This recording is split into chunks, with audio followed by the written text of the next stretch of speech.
দিন মাননীয় ইন্দ্রনীল সেন মহাশয়ের কাছে চিঠি দেওয়ার পরে উনি ডেকে পাঠিয়েছিলেন রাত্রি 10টায়, আমি সকাল 10টায় গিয়েছিলাম। তখন আমার উপর ওনার সিএ অমিত সেন বা অমিত রায় এরকম একজন টাইটেলটা এক্স্যাক্টলি নাম মনে নেই, নামটা মনে আছে অমিত।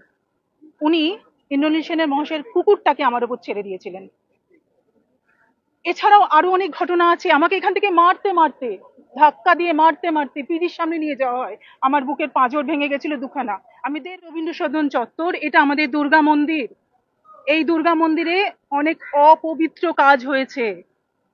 কে করেছেন আপনারা সবাই জানেন, মাননীয় পূর্বমন্ত্রী ইন্দ্রনীল সেন মহাশয়।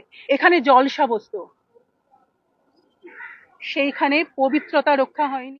এখানে অনেক পার্থর গল্প আছে, তাদের হিস্ট্রিগুলো খতিয়ে দেখা হোক, তাদের নামগুলো আমরা জানি, আমরা আরো অনেক কিছু জানি। মাননীয় শিবাজী চট্টোপাধ্যায়ের ব্যাংক ব্যালেন্স খতিয়ে দেখা হোক। মাননীয় ইন্দ্রনীল সেনকে আপনারা হুগলি জেলার ওই একটা বিরাট সাম্রাজ্যের অধিকারী দেখেছিলেন। আমি তো বলবো উনি আরো অনেক কিছুর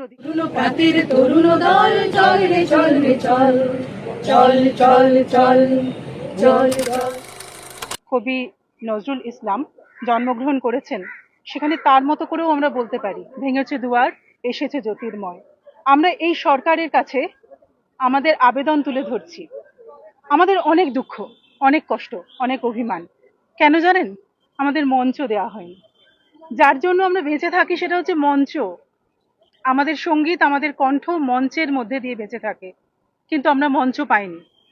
বারংবার আমরা এর জন্য আবেদন করেছি বিখ্যাত সঙ্গীত শিল্পী শ্রদ্ধেয় শিবাজী চট্টোপাধ্যায়ের কাছে, কারণ উনি কাল এটা বলেছেন যে, বা প্রমাণ করে দিয়েছেন যে আমি ওনার কাছে গিয়েছিলাম। তাহলে উনি তো আমাদের পিতৃসম, ওনাকে প্রণাম জানাই। উনি কেন দেননি? উনি কি জানতেন না? উনি সন্তানের স্নেহ, সন্তানের কান্না শুনতে পাননি? উনি সব জানতেন। এই রবীন্দ্র সদন চত্বর, এটা আমাদের দুর্গা মন্দির। এই দুর্গা মন্দিরে অনেক অপবিত্র কাজ হয়েছে। কে করেছেন আপনারা সবাই জানেন, মাননীয় পূর্বমন্ত্রী ইন্দ্রনীল সেন মহাশয়। এখানে জলসা বসতো, সেইখানে পবিত্রতা রক্ষা হয়নি। যা যা ঘটেছে তার প্রমাণ আমরা জানি।